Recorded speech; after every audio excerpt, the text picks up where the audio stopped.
कितनी दूर चलना होगा? थक गई हो तो थोड़ी देर बैठ जाते हैं।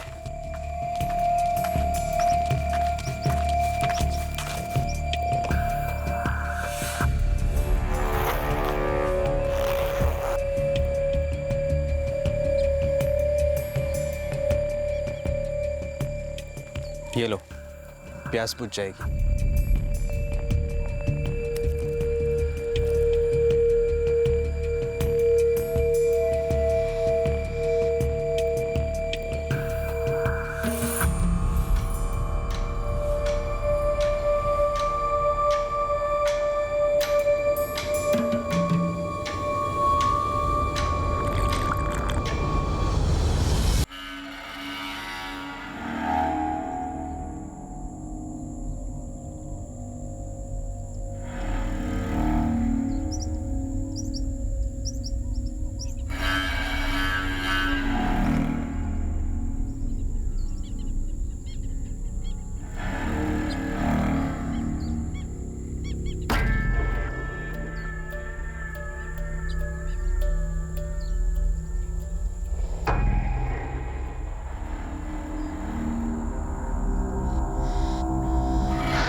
एक स्थानीय गांव वाले ने इस औरत की शव को सबसे पहले देखा और पुलिस को सूचित किया। अब तक इस औरत की कोई पहचान नहीं हो पा रही है क्योंकि क्राइम सीन में जो चीजें मिली है वो गुमराह करने वाली मालूम हो रही है। पुलिस पूरे इलाके में ढूंढ रही है लेकिन ऐसा लग नहीं रहा है कि मुजरिम कोई भी सुराग पीछे छोड़कर गया।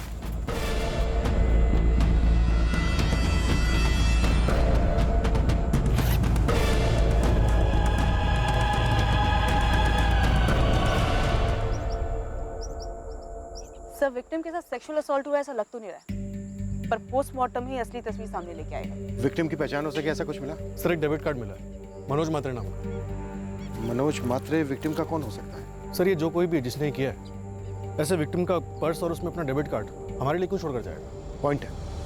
16 जुलाई 2017 हमारी Nashik crime branch rural division के ज्यूरिसडिक्शन में कत्ल की गई औरत का शव मिला है। इस केस का पहला सुराग एक क्राइम बीट रिपोर्टर से मिलने वाला है और फिर एक मनोवैज्ञानिक इस जुर्म और मुजरिम दोनों को समझने में हमारी मदद करने वाली है। सर, हो सकता है हमारे लिए जानबूझ के छोड़ा गया सुराग है, पर जो भी है यही है आगे बढ़ने के लिए। इस सुराग का पीछा शुरू करते हैं। अंधी गली में ले जाएगा शायद, पर पीछा तो शुरू होगा। सर, ऐसा ही एक केस मैंने एक अरसे तक ट्रैक किया था। वो केस और ये केस काफी सिमिलर सर।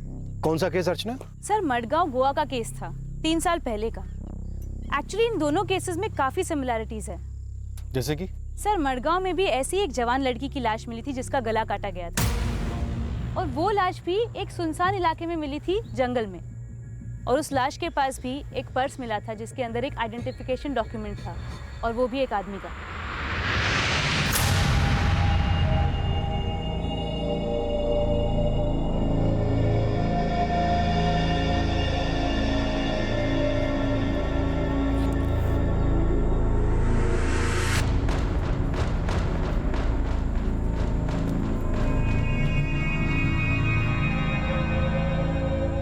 अनंत किनी। सर झोल मालूम होता है, एक आदमी का आई कार्ड एक औरत के पर्स में, उसकी लाश के पास। इतना बड़ा कांड करने वाला ऐसी गलती करेगा नहीं। शायद ये अनंत किनी हमें ये बता पाए कि ये औरत है कौन। सर, केस का एफआईआर नंबर था 147/2014 और औरत की लाश F9/14। सर, ये केस अब तक क्लोज नहीं हुआ है, अनसॉल्व केसेस में पड़ी है। सर 2014 में गोवा में करस्पॉन्डेंट थी मैं। उस वक्त मैंने इस केस को काफ़ी फॉलो किया था, ऑलमोस्ट 1 साल तक। तब वहाँ की पुलिस को कोई ब्रेक थ्रू नहीं मिला था, आज भी नहीं मिला। वो औरत ट्रेस हुई थी? नहीं ना सर, एक्चुअली मैंने भी उस वक्त पुलिस की काफ़ी हेल्प करने की कोशिश की थी, लेकिन वही अंधी गली। ये रिपोर्टर अर्चना की गोवा वाली लीड में पता नहीं कितना वजन है, पर गोवा पुलिस से कोऑर्डिनेट तो बनता है। विनीत, तुम इस डेबिट कार्ड वाले मनोज मात्रे को ढूंढ निकालो। सुधा, तुम पोस्टमार्टम की सारी डिटेल्स इकट्ठा करो। मैं पता करता हूँ कि यहाँ के केस में और गोवा के केस में और कितनी समानता है। सर इन दोनों केसेस में कई चीजें कॉमन है, तो क्या हम एक सीरियल किलर का पीछा कर रहे हैं?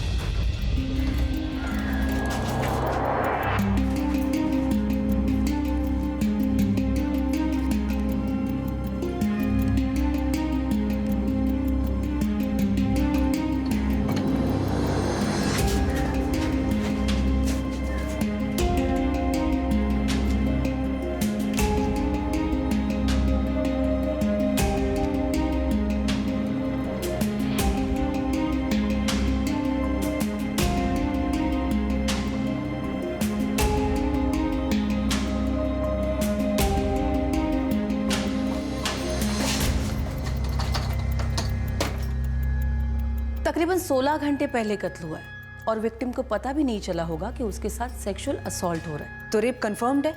हाँ, सेक्सुअल एक्टिविटी तो हुई है, उसमें कोई दो राय नहीं है। लेकिन अजीब बात यह है कि सीमन की ट्रेसेस नहीं मिलेगी। जरूर कल्प्रिट ने कॉन्डम यूज किया होगा। आप कह रही थी कि विक्टिम को पता भी नहीं चला होगा?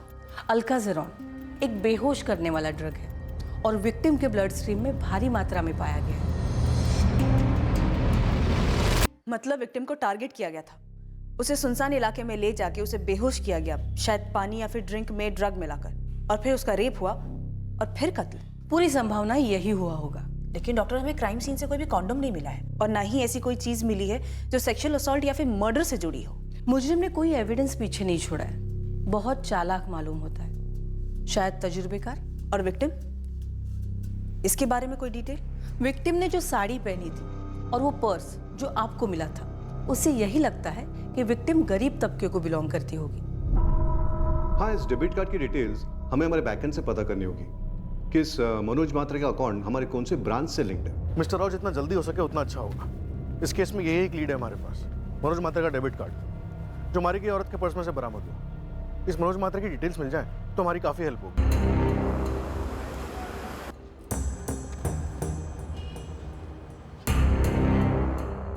माय गॉड, ये वही मालूम होता है। काफी सिमिलरिटीज है।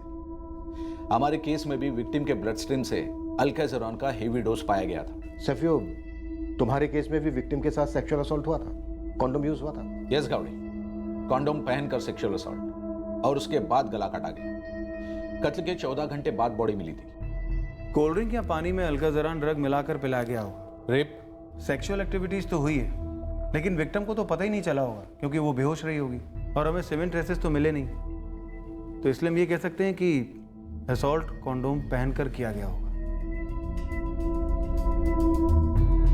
सर, हमें क्राइम सीन के आसपास कुछ भी नहीं मिला सिवाय उस औरत के पर्स में मिले लाइसेंस के, जो किसी अनंत किनी के नाम का था। और इस अनंत किनी का कोई कनेक्शन नहीं बना? जी नहीं, कोई कनेक्शन नहीं बना। और ये ड्राइविंग लाइसेंस मंगलुरु आरटीओ ने इशू किया है और अनंत किनी हमें मंगलुरु में ही मिला। अनंत किनी का ड्राइविंग लाइसेंस विक्टिम के पास कैसे आया? हाँ हाँ सर, अनंत किनी मेरा ही नाम है, ये फोटो मेरा ही है और ये ड्राइविंग लाइसेंस भी मेरा ही है। वैसे कहाँ मिला ये? इस औरत के लाश के पास, मडगांव, गोवा में। लाश के पास? कैसे? वही तो हम तुमसे पूछने आए हैं, गोवा से। मिस्टर अनंत किनी, ये औरत है कौन? मुझे क्या पता ये औरत कौन है, और मैं तो मडगांव कभी गया भी नहीं हूँ। तो क्या तुम्हारा ड्राइविंग लाइसेंस खुद ब खुद तुम्हारे वॉलेट से निकलकर सीधे मडगांव पहुंच गया? मेरा वॉलेट चोरी हो गया था और उसमें मेरा पैन कार्ड वगैरह सब कुछ था सर।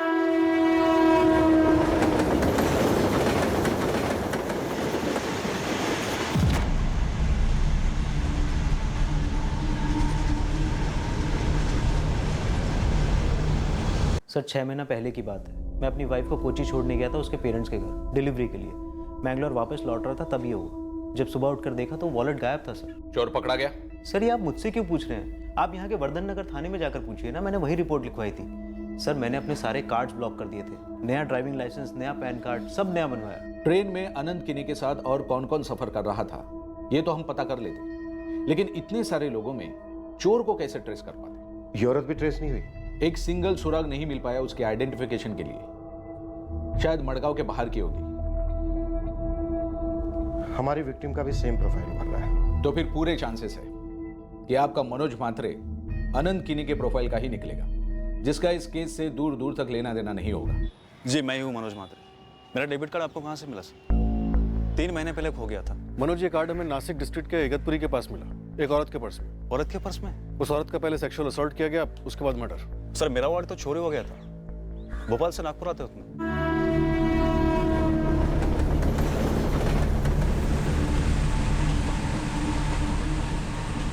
और जब सुबह मेरी नागपुर में नींद खुली तब जाकर मुझे पता चला कि मेरा तो वॉलेट ही गायब है। शुक्र है मेरे वॉलेट में सिर्फ बैंक के कार्ड्स थे जो उसे तुरंत मैं ब्लॉक कर सका। इस औरत को जानते हो? मैं कैसे जानूंगा सर, मेरा नासिक साइड में तो आना जाना हुआ ही नहीं कभी। हाँ, एक आध बार शिरडी और शनि शिंगणापुर जाकर आया हूँ दर्शन के लिए। पर दोनों केसेस में एक दो नहीं, कई चीजें कॉमन है विनीत। हाँ सर, इतना तो पक्का है। ये सीरियल किलर सेक्सुअल असॉल्ट और मर्डर करने के अलावा चालाक चोर भी है। पर चोरी पैसों की नहीं, पहचान की करता है। और गोवा के केस की तरह हमारे केस की भी विक्टिम की शिनाख्त नहीं हो पाई है। पूरे 3 दिन हो चुके हैं। सुधा, हमारे केस की विक्टिम नासिक या इगतपुरी के बाहर की हो सकती है। सर मैंने महाराष्ट्र स्टेट के सभी थानों में विक्टिम की फोटो और केस डिटेल भिजवा दी है। और सर अगर विक्टिम महाराष्ट्र के बाहर की है तो तलाश का दायरा काफी वाइड हो जाएगा। 3 साल के गैप के बावजूद दोनों केसेस में मॉडस ऑपरेंडी लगभग 100% मैच हो रही है। हो सकता है किसी सीरियल किलर का काम, और हो सकता है इस वक्त वो अपने अगली शिकार की तलाश में घूम रहा हो।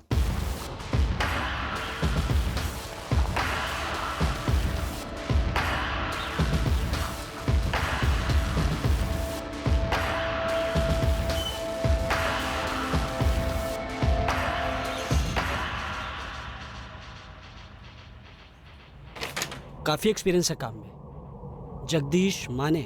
जी वो तो है, काफ़ी टाइम से हूँ इस लाइन में। ये मास्क उतार सकते हो? चेहरा देखना है तुम्हारा। जी बिल्कुल। आपके यहाँ के सभी मजदूरों को भी ये मास्क पहन लेना चाहिए। इतनी धूल मिट्टी उड़ती है, फेफड़ों के लिए अच्छा नहीं है। तुमने मुंबई की साइड क्यों छोड़ी जगदीश? बिल्डिंग बन गई? नहीं जगदीश, मेरा मतलब है कि तुम मुंबई का काम छोड़ के पुणे क्यों चले आए? अब मुंबई में तो काम की कमी है नहीं। मैं मजदूरों को बहुत अच्छी तरीके से संभाल सकता हूँ अश्विन जी, लेकिन मुंबई की भीड़ और ट्रैफिक को संभाल ना पाया। मुझे ज्यादा शोर पसंद नहीं है, थोड़ी हरियाली हो, खामोशी हो, अच्छा लगता है।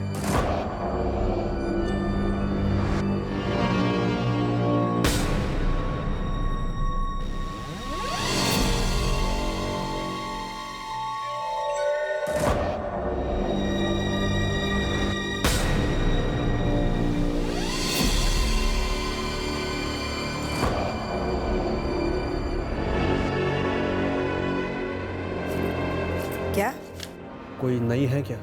35 है। सबके साथ बैठ चुका हूं मैं, कोई नई है तो बताओ। अरे 15 लड़कियों की जगह है मेरे पास, 35 को ठूस के रखा है मैंने। लड़की है, कोई माचिस की तिल्ली नहीं जो डब्बे में बंद कर दूं। बैठना है तो इन्हीं में से बैठ। जब मैं साइड की धूल और पसीने से घर लौटता हूं ना, तो मुझे ताज़ी हवा लगती है, बस थोड़ी खुशबूदार हो। ठीक है जगदीश, मैं अपने अब सेठ से बात करता हूँ। तुम मुझे कल आकर मिलो, मुझे लगता है तुम्हें काम मिल जाएगा। जहां पर भी घात लगाए बैठा है ये सीरियल किलर, अगले शिकार पर लपकने से पहले ही हमें इसे रोकना है। आप सही कह रहे हैं। दरअसल तब 2014 में हमें केस को ठंडा पड़ने नहीं देना चाहिए था। रचना शानबाग की बात हमें सीरियसली लेनी चाहिए थी। रचना ने तब पॉइंट आउट भी किया था कि इस केस में कुछ साइंस है जो किसी मेंटली अफेक्टेड शख्स के हो सकते हैं। कौन है रचना शानबाग? कहाँ मिलेगी? वो एक साइकोलॉजिस्ट है और इस वक्त मुंबई में फॉरेंसिक डिपार्टमेंट की कंसल्टेंट भी। महाराष्ट्र के सारे केसेस चेक करो, नेशनल क्राइम डेटाबेस भी स्कैन करो। सेक्सुअल असॉल्ट की कोई भी हिस्ट्री हो या हमारे केस से मिलता जुलता एक भी केस हो, तुरंत पेपर्स मंगवाओ। इस केस को हमें अर्जेंट समझकर चलना है। मैंने इंस्पेक्टर सावी रॉड्रिग्स को पूरी रिसर्च हैंडओवर की थी, ऐसी पैटर्न के सीरियल किलर्स के बारे में। छोटा सा क्लू भी मिल जाए तो पूरी गंभीरता से लेना बहुत इंपॉर्टेंट, और यहाँ तो मैंने पूरी लीड दी थी। रचना, अब हम जाग गए हैं और हमें हर हाल में इस भयंकर मुजरिम को पकड़ना है। 2014 में ये औरत मडगांव गोवा में है और अब 2017 में ये नासिक में आपकी जुरिस्डिक्शन में। आई थिंक इन 3 सालों में इसके और भी विक्टिम्स रहे होंगे।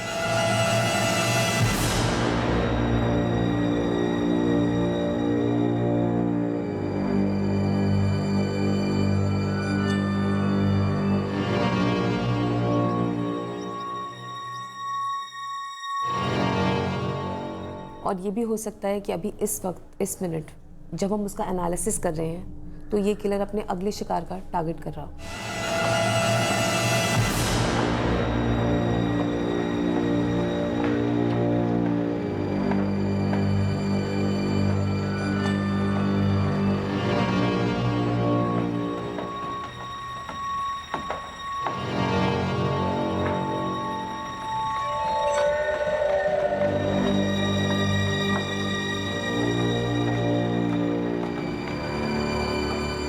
भारी पड़ रहा हो तो कम उठाओ वरना गिर पड़ोगी मधु।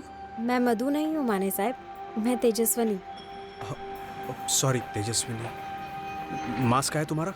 मैंने दिया था ना पहनने को। वो साहब मास्क पहन के ना काम करने को जमता नहीं है।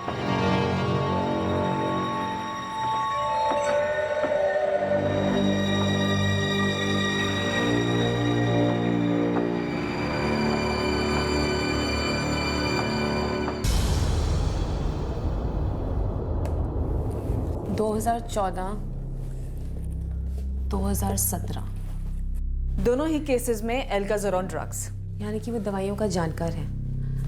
इस दवा से तुरंत नींद आ जाती है, वो ये बात जानता है। और उसी बेहोशी की हालत में वो विक्टिम्स के साथ सेक्स करता है, फिर उन्हें मार डालता है। क्यों? जाहिर सी बात है, ताकि वो जिंदा न बचे उसे पहचानने के लिए। वो सेक्सुअल असॉल्टर होने के साथ साथ कातिल भी है। कत्ल सिर्फ उसके एक बचाव का तरीका है। उसका ऑब्जेक्टिव है सेक्स। सेक्स की भूख एक लत है, उसके लिए एक ऑब्सेशन है, एक बेलगाम जुनून की तरह। लेकिन उसका जुनून यही खत्म नहीं होता। इन्वेस्टिगेशन को गुमराह करने का भी उसका एक तरीका है। वो आपको भी गुमराह करने में उतनी ही मेहनत करता है। आप उसको कहाँ ढूंढेंगे वो पहले से ही प्लान कर लेता है। आपको नासिक पुलिस को नागपुर भगाया और मडगांव पुलिस को मैंगलुरु भगाया। हमें इस आदमी का चेहरा चाहिए, इस आदमी का नाम चाहिए। मैं दावे के साथ कह सकती हूँ कि ये आदमी कोई फिक्स नाम से ऑपरेट नहीं करता होगा।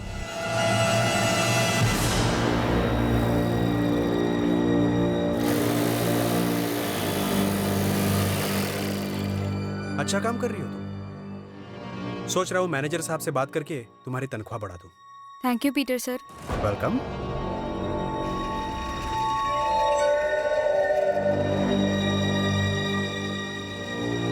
छुट्टी चाहिए थी ना तुम्हें? कल ले लो, तनख्वाह नहीं कटेगी तुम्हारी। धन्यवाद विजय साहब। ठीक है जगदीश, मैं अपने अब सेठ से बात करता हूँ। तुम मुझे कल आकर मिलो, मुझे लगता है तुम्हें काम मिल जाएगा। स्प्लिट पर्सनालिटी, आइडेंटिटी का मसला नहीं, वो इन जुर्मों में अपना असली नाम इस्तेमाल नहीं करना चाहता हूँ। और जब वो इन दोनों औरतों से भी मिला होगा तो अलग अलग नाम से मिला होगा। वो कॉन्डम यूज़ करता है इसलिए नहीं कि सीमन सैंपल पुलिस की मदद करेंगे। मेरे ख्याल से वो अपनी सेफ्टी के लिए करता है, ताकि उसे कोई इन्फेक्शन ना हो, कोई बीमारी ना हो सकता है कि उसे सफाई का, सेफ्टी का ऑब्सेशन हो। वो अपना उतना ही ख्याल रखता है जितना कि अपने विक्टिम्स का रखता है। आप विक्टिम की फोटोज देखिए, विक्टिम के कपड़े फटे हुए नहीं हैं, ना ही इनकी बॉडी पे किसी स्ट्रगल के निशान हैं। सेक्सुअल एक्टिविटी हुई थी यह भी पोस्टमार्टम रिपोर्ट में पता चला है, लेकिन क्राइम सीन पर उसने कोई निशान नहीं छोड़ा।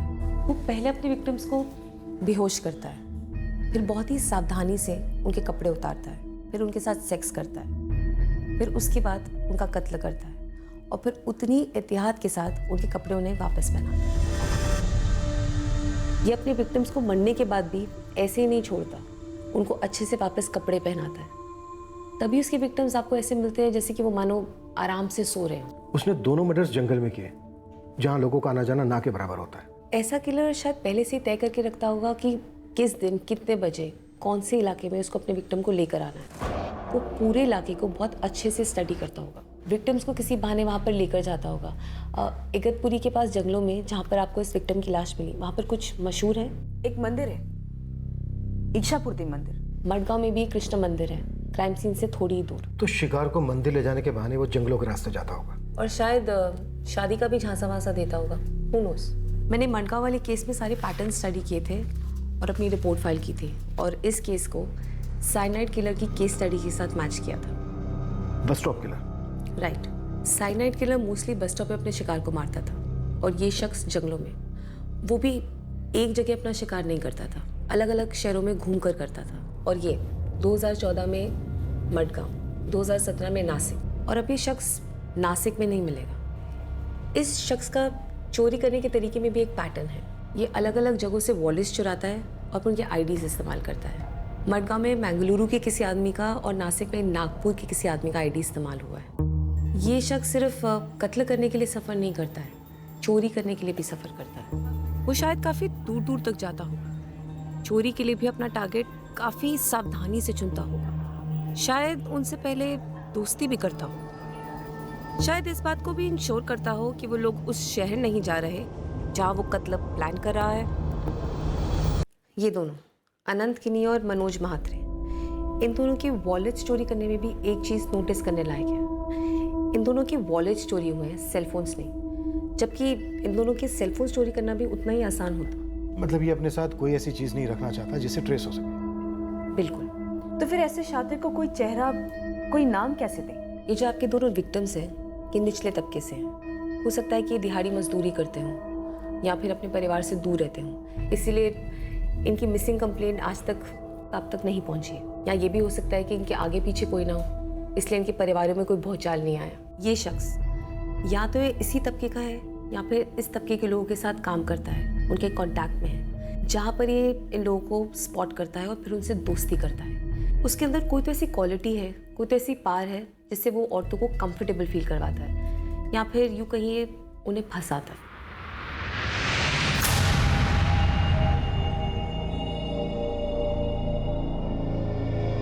जगदीश, मैं तुम्हारे साथ नहीं आ पाऊंगी। मेरे यहाँ 2 बच्चे हैं जो मेरे पति ने मेरे गले बांधे और भाग गया कुतरा। देखो, तुम वहाँ अच्छा कमा सकोगी, बच्चों को सिखा सकोगी, क्या इससे खुशी नहीं होगी तुम्हें? लेकिन क्या मुझे इससे अच्छा काम मिलेगा? मतलब जो यहाँ से ज़्यादा पैसे दे, और ऊपर से वहाँ रहने का, खाने का खर्चा यहाँ से बहुत ज़्यादा होगा ना। अच्छा काम दिलाना मेरी जिम्मेदारी मधु। यहाँ से 2 गुना ज्यादा बचा पाओगी तुम। ठीक है जगदीश, मैं चलूंगी तुम्हारे साथ, लेकिन तुम मुझे ये बार बार मधु मधु क्यों बुला रहे हो? फिर से गलती हो गई। या तो ये अपने सेक्सुअल डिज़ायर्स को, अपनी इच्छाओं को डायरेक्टली बोल नहीं पाता होगा, या फिर ये औरतें इसकी इच्छाओं के सामने झुकती नहीं होंगी, इसलिए ये उनको ड्रग देकर, बेहोश कर कर अपनी विकृति को अंजाम देता होगा और उसके बाद उनका कत्ल कर देता होगा। इस आदमी की सेक्सुअल नीड नॉर्मल नहीं है। ऐसे लोगों में एक अनकंट्रोलेबल सेक्सुअल अर्ज होती है, एक सेक्सुअल नीड होती है, और वो कॉन्डोम यूज करता है। सिर्फ इतना क्लू काफी नहीं है हमारे लिए। ओके, अभी तक हमारे पास क्या हिस्ट्री है? 2014 मडगांव, 2017 नासिक, 2015, 2016, इन 2 सालों में भी जरूर कुछ हुआ होगा, या फिर 2013, या फिर उससे कुछ पहले भी कुछ किया हो। रेड लाइट एरियाज, वो कोठों पे जरूर जाता होगा। वो तो हम खंगाल रहे हैं, लेकिन वहां पर भी आप उसको इसके बिहेवियर पैटर्न के हिसाब से ढूंढेगा। आजकल ज़्यादातर सेक्स वर्कर्स प्रोटेक्शन पर इंसिस्ट करते हैं, उनके पास अपना स्टॉक होता है, लेकिन क्योंकि हमारा सीरियल किलर सफाई और सुरक्षा पसंद है, वो अपना कॉन्डम्स का स्टॉक लेकर जाता होगा और इंसिस्ट करता होगा कि वही यूज़ करें। पॉइंट है role play. Role play, yes, role play. हो सकता है कि वो इन औरतों के लिए डेस्परेट हो, उनके लिए तड़पता हो, इन्हें पाना चाहता हो, इनके साथ सोना चाहता हो, लेकिन ये औरतें उसके सामने झुकी ना हो, और क्योंकि वो डेस्परेट है, सनकी है, वो इन सेक्स वर्कर्स से रोल प्ले करवाता होगा ताकि वो औरतें बन जाएं जिसके लिए वो डेस्परेट है। तो शायद इन सेक्स वर्कर्स को वो उस नाम से बुलाता होगा जिन औरतों के साथ वो सेक्स करना चाहता होगा। क्वाइट पॉसिबल, वो अपनी सारी फैंटेसीज इन सेक्स वर्कर्स के द्वारा पूरी करता होगा।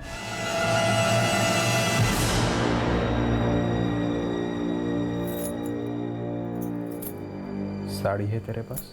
है ना। पहन क्या?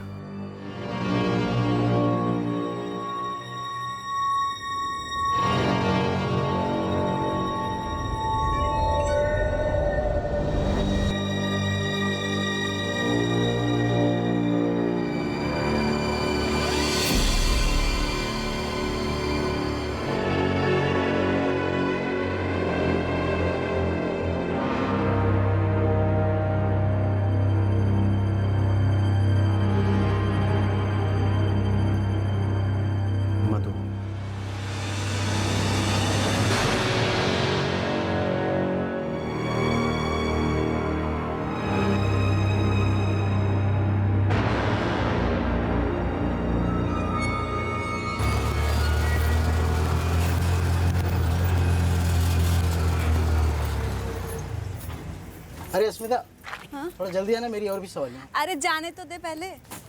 क्या रे गुरु, क्या काम है? अस्मिता सुनना, मुझे एक आदमी चाहिए। वो थोड़ा येड़ा है, क्रैक। साहब लोग बोल रहे थे ये जो तेरा नासिक वाला अड्डा है वहाँ गारंटी आया रहेगा। तूने मुझे आधार कार्ड का सेंटर समझ के रखा है क्या? फोटो तो दे उसका। वही तो नहीं है। तो फिर हवा से ढूंढ के निकालूं क्या? अरे तू समझ नहीं रही, मतलब मुझे इतना ही पता है कि वो येड़ा है, सनकी है, बस। हमारे पास जो आधे से ज्यादा आते हैं ना, वो येड़े और सनकी होते हैं। ये अलग टाइप का येड़ा है, मतलब अपना कॉन्डोम साथ लेकर आता होगा। सच में बोल रहा हूँ। अब देख, तेरा नाम अस्मिता है ना, अगर वो तेरे साथ बैठेगा तो तुझे किसी और नाम से पुकारेगा, करिश्मा, रेशमा या कुछ और।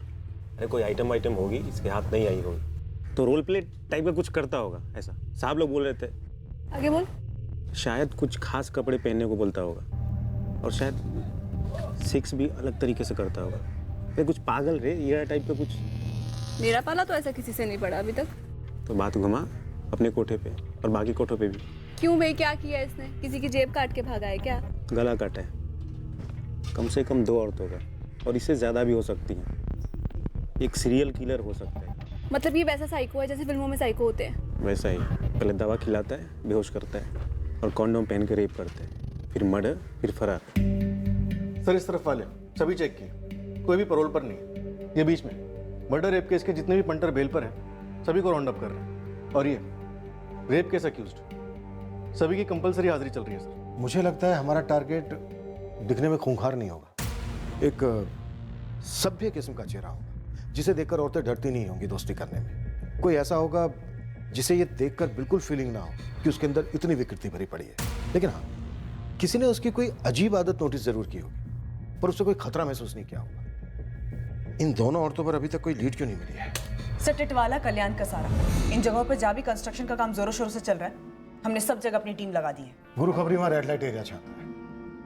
विनीत सुधा, जितने भी मर्डर एक्यूज्ड बेल पर बाहर हैं उन्हें ट्रैक करो, जिनमें किसी तरह की कोई सनक हो, जैसा कि रचना कह रही है। हो सकता है ये शख्स रडार में आया हो पहले कभी, पर हाथ से फिसल गया हो, बेल जंप किया, कुछ भी हो सकता है। हर मुमकिन एंगल टटोलो, पूरी ताकत लगाकर हमें उसे ढूंढना है। अब एक और मर्डर होने नहीं देना।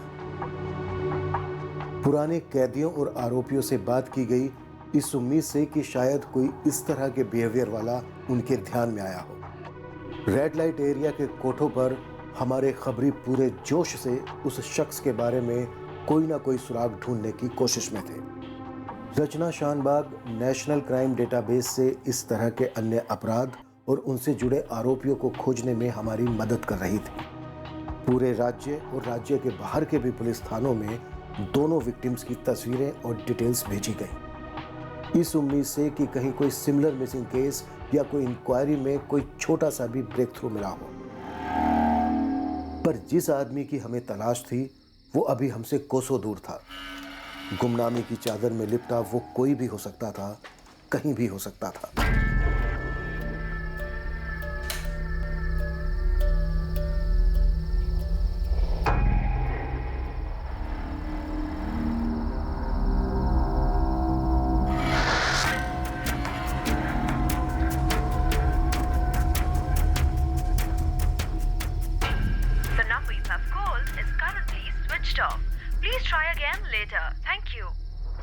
हम उसे ढूंढ रहे थे और वो भी किसी की तलाश में था।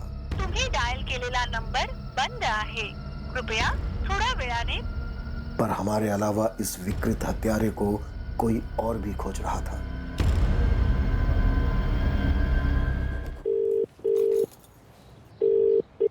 हाँ स्मिता, अरे केस की बोनी तो करा। पूजा नाम है लड़की का। हाँ, रामाबाई के कोठे पे बैठती है। पूजा, बता क्या जानती है? पहले ये बता कि तेरी टिप में मेरा कितना टक्कर है? अरे यार पूजा, कुछ काम की बता तो सही। इंस्पेक्टर मिलिंद, मुझे शायद आपकी केस में एक लीड मिली है। वैसे अभी तो नेशनल डेटाबेस से मिले सारे अपराधी और आरोपियों की फाइल्स मैंने नहीं छानी है, लेकिन मिसिंग फाइल्स में एक ऐसा नाम है जो शायद हमारे किलर की प्रोफाइल से मैच करता है। कौन है गुमशुदा आदमी? इसका नाम है कमलेश यादव। ये अक्टूबर 2016 में सतारा से गायब हुआ था। हो सकता है कि कमलेश यादव इसका असली नाम भी ना हो, लेकिन एक लीड हो सकती है। रचना, तुम्हें ऐसा क्यों लग रहा है कि ये गुमशुदा आदमी हमारी लीड हो सकता है? अरे कुछ तो बताना यार, नाम, हुलिया या निशान, कुछ तो। अबे मैं क्या ग्राहकों के नाम पूछते बैठती हूँ, और अगर बता भी देगा तो क्या भरोसा है कि सही नाम है? अरे वो अस्मिता बोली थी मेरे को कि ऐसा ऐसा एड़े टाइप का आदमी है। मैंने कहा हाँ, आया तो था एक ग्राहक ऐसा। अबे वो खुद ही अपना कंडोम लेके आता था और हर बारी ना उसको चाहिए होता था कि मैं कुछ नया पहन कर आऊं। क्या? नहीं मतलब मैं सलवार पहनी थी तो बोला जा जाके साड़ी पहन के आ जा। फिर अगली बार जब मैं साड़ी पहनी थी तो बोला जा वो जीन्स पैंट और शर्ट पहन के आ जा। और फिर एक बार तो बोला कुछ मत पहन, ऐसे ही खड़ी हो जा दीवार के सहारे। एक घूर बच्चन, ताजमहल नहीं हूं मैं, ठंड लग रही है मेरे को।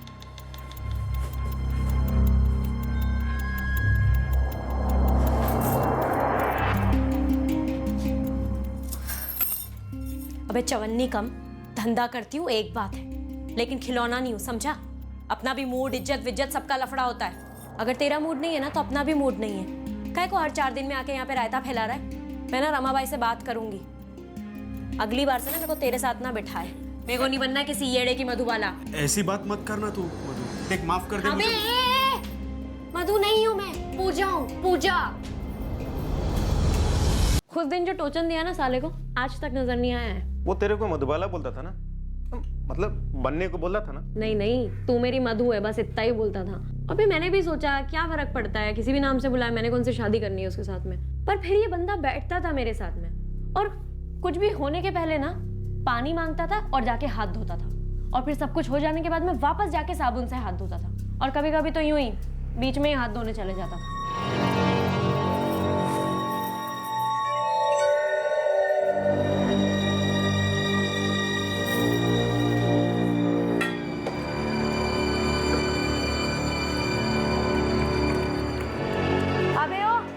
भीगे और तेरे यहाँ पानी की ना जबरदस्त किल्लत है, तो क्या बार बार हाथ धोता रहता है?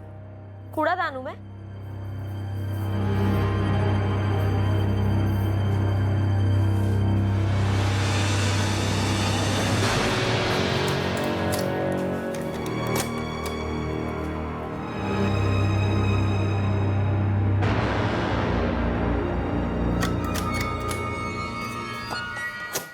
अभी मतलब पूरा ही एड़ा था। वो कुंडी को खोल बंद खोल बंद खोल बंद। एक दिन ना मैंने बोल दिया साले को, मैंने कहा अगर ये टूट गई ना तो रमाबाई सारा पैसा मुझसे वसूलेगी। उसका नाम पता चला क्या? मैंने तो उसका नाम मधुबाला ही रख दिया था। मुझे ये एड़े का स्केच बना सकती है? ये एड़ा ही अपना टारगेट लगता है। चलना गुरु, स्केच स्केच मेरे को क्या बनाना आता है? अरे तेरे कौन बोला है बनाने के लिए? मतलब हुलिया बता सकती है क्या? मेरे को उसकी हरकतें याद है, थोबड़ा नहीं। और ना ही मेरे पास इतना टाइम है कि मैं उसको याद करने के लिए बैठूं। जितना मुझे पता था मैंने तेरे को सब बता दिया। अब तो मेरा कमीशन दे और तू भी निकल यहाँ से, इतना ही पता है मेरे।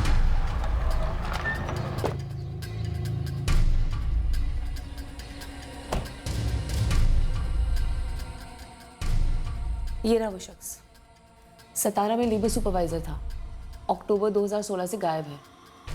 इसकी पत्नी पल्लवी जाधव ने इसकी मिसिंग कंप्लेंट दर्ज करवाई थी, अब तक नहीं मिला है। तुम दावे के साथ इसे कल्प्रिट मान रही हो इस केस का, क्योंकि ये लेबर सुपरवाइजर था? सिर्फ ये रीज़न नहीं है, मैं दरअसल जितनी भी औरतें मिसिंग हैं उनकी फाइल्स चेक कर रही थी। ये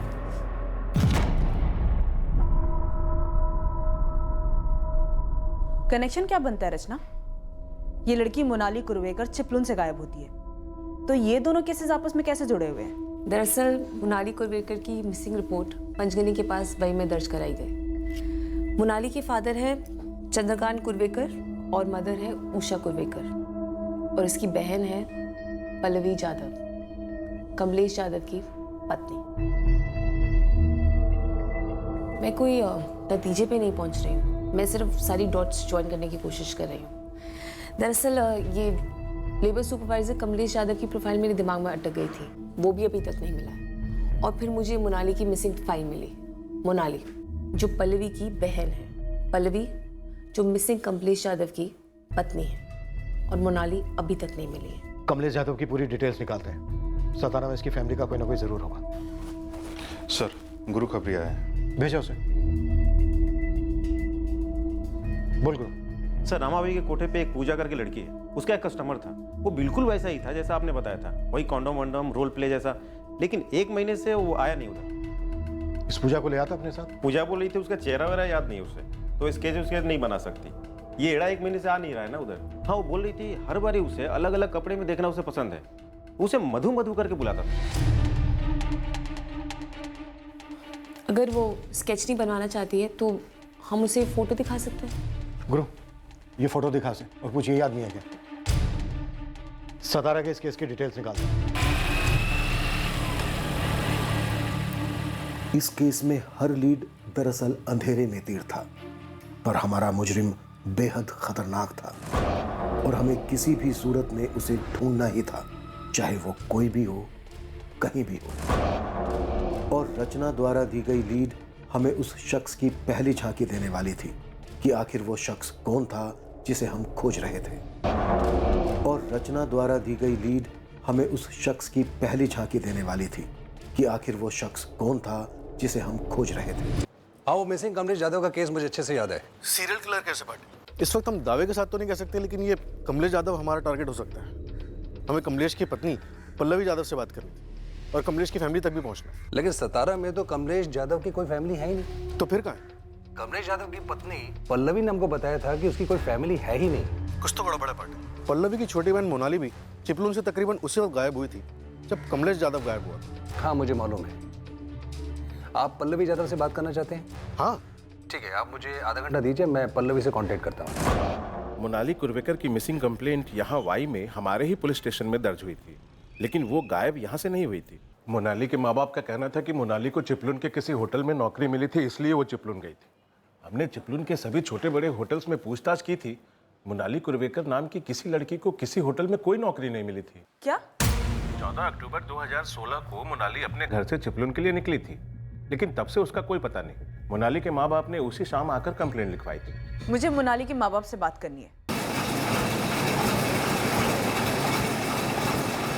हाँ बाबा, मुझे भी पुलिस का फोन आया था। उनको कमलेश के बारे में बात करनी है। अगर पल्लवी काय भानगढ़ है? कमलेश और मोनाली की खबर आ रही है, वो भी साथ साथ। तुम अपने थाने जाकर पता करो ना, मैं भी अपने थाने के लिए निकलती हूँ।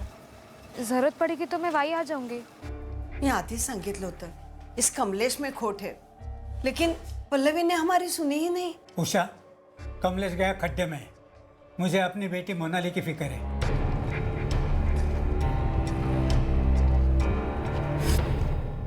ये है तेरा मधुबाला। सर, आपकी ये साइको मैडम ने सही पकड़ा है। ये कमलेश यादव ही आपका टारगेट है। पूजा ने पहचान लिया इसको। पूजा को इसने अपना क्या नाम बताया था? पूजा को इसका नाम तो नहीं पता था, लेकिन वो इसको मधुबाला करके बुलाती थी, क्योंकि ये एड़ा चाहता था कि वो इसकी मधु बने, और ये पूजा को हमेशा मधु मधु करके बुलाता था। अब हमें पल्लवी और उसके परिवार के पीछे लगना होगा। क्या पता शायद पल्लवी की छोटी बहन मोनाली को इस कमलेश यादव ने मार दिया हो। सर, पूरा परिवार यहाँ पहुँच रहा है। सतारा पुलिस ने कंफर्म किया। पल्लवी और उसके माँ बाप जरूर इस कमलेश यादव के बारे में कोई ठोस इन्फॉर्मेशन दे सकते। वैसे सतारा पुलिस ने कंफर्म किया है कि इस कमलेश यादव का कहीं कोई परिवार नहीं है, नहीं सतारा में और नहीं कहीं और। ये कमलेश यादव या जो भी इसका नाम, ये हमारा टारगेट। हमारे टारगेट को एक चेहरा मिल गया है, बस जल्द से जल्द हमें इसे धरना है।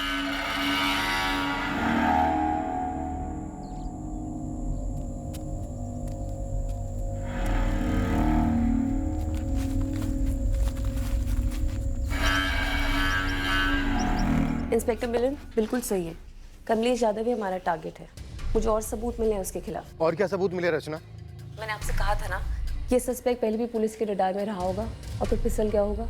ऐसा ही हुआ है, और ये हुआ था कोल्हापुर पुलिस से। हमारा टारगेट एक केस में आरोपी है, एक मर्डर केस में पकड़ा गया था। इसका असली नाम है सुधीर परब। किसका मर्डर किया था? कब? 2013 में किसी मैथिली खेड़कर का मर्डर किया था इसने।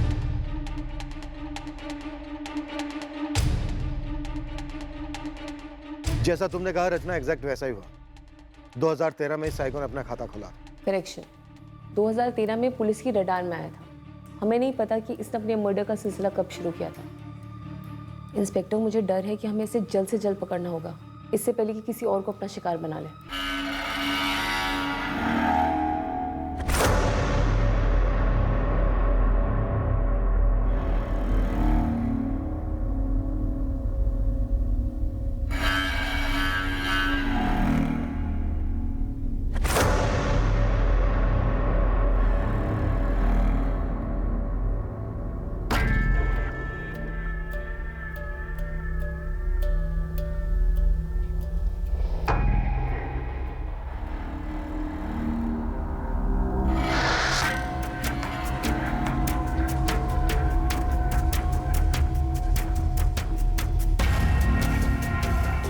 सुंदर दिख रही हो मधु।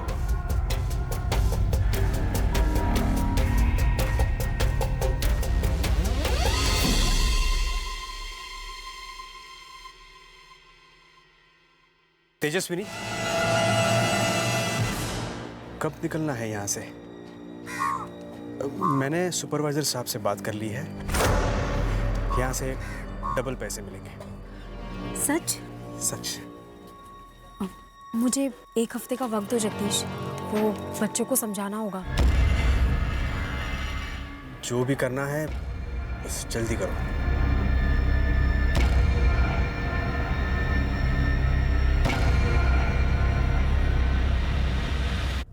हमारा संदिग्ध एक पुलिस थाने की गिरफ्त में था। 2013 में उसने मैथिली खेड़ेकर नामक औरत की हत्या की थी। ये आदमी अपनी जेल की सजा के बीच वहां से निकला कैसे, अपनी विकृति को कैसे अंजाम दे पाया, ये हम उसी से जानेंगे। पर अभी हम इतने करीब भी नहीं हैं उसके कि अगला मर्डर रोक सके। इस बंदे का असली नाम क्या है? कमलेश यादव या सुधीर परब? और कौन सा किरदार इस केस को क्लोज करने में, इस भेड़िए को पकड़वाने में हमारी मदद करने वाला है? इससे पहले कि वो फिर से किसी को अपना शिकार बनाए, हमें उसका शिकार करना है। कल के एपिसोड में हम आपके सामने इस चेस का शेष भाग पेश करेंगे। क्राइम पेट्रोल सतर्क में। जय हिंद।